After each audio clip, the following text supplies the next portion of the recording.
I'm Virginia Alves. I worked as social media editor for the English language for the Rio 2016 Olympic and Paralympic Organizing Committee. So I was an English social media editor, which means I was content creating and curating content for the English social media channels, Facebook, Twitter, and sometimes Instagram.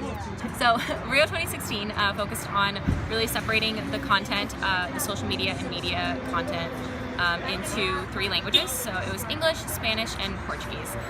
For the English language, it was a very international audience, kind of trying to reach everyone in the world because it's the more, I guess, internationally known language. More people were able to understand it, and we really focused on trying to get a little bit of everything out there. There were also the Spanish language, which was really focused on the Hispanic countries.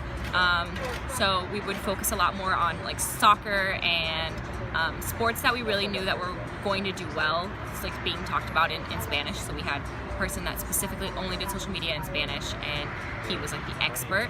And then we had a whole team dedicated to the Brazilian social media, which was completely in Portuguese. And we were really focusing on the Brazilian athletes and kind of showing Brazilian spirit, home pride. The Brazilians were really skeptical about just hosting the Olympics. So they were kind of saying that it was going to be a total waste of money, a waste of Brazilian time too. Just why would we do this? Because Brazil was having a lot of political problems and stuff, especially in the years coming up to 2016. We Brazilians had a lot of economic issues and political issues, and they were really why are we doing this? There's no reason. Someone else could have hosted it. There's I don't understand. And so a lot of what the Portuguese language social media was focused on was really getting the spirits up and kind of getting that Brazilian pride back to them, and making sure that everyone knew that we had really great athletes that were competing, and that it was the first time that new sports were being played, and Rio 2016 was really becoming making its mark in history, and it's the first time rugby was ever played. It was the first time golf was ever played. So there were really cool things happening, and we really wanted to make sure that the Brazilian audience knew about that and knew that it was really cool and really fun that we were having that.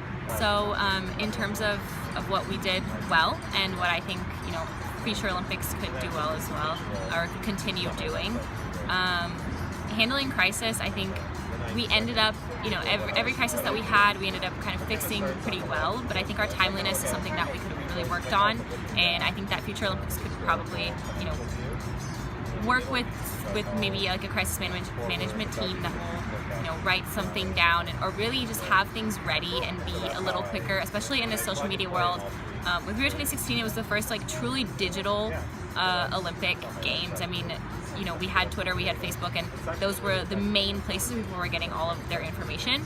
And so it was definitely a learning process for us. We had things that we did that didn't work out, and I think with crisis management, for sure, that was one thing that we needed to be a little bit snappier on, a little bit quicker to, even just put out some a sentence or two, just to kind of, make the situation go down a little, and really help the audience understand what's going on. Because like I said, social media really snowballs things really quickly, and just putting out a couple sentences within the 5 minutes, or within 10 minutes, or even within an hour. I'll give you an hour, but don't take 24 hours to come up with a statement, which I think we did in a couple of the situations. We kind of waited almost 24 hours or 24 hours to put out statements, and I think that was definitely a mistake, and future Olympics should probably try and do better with that, especially in a more digital age.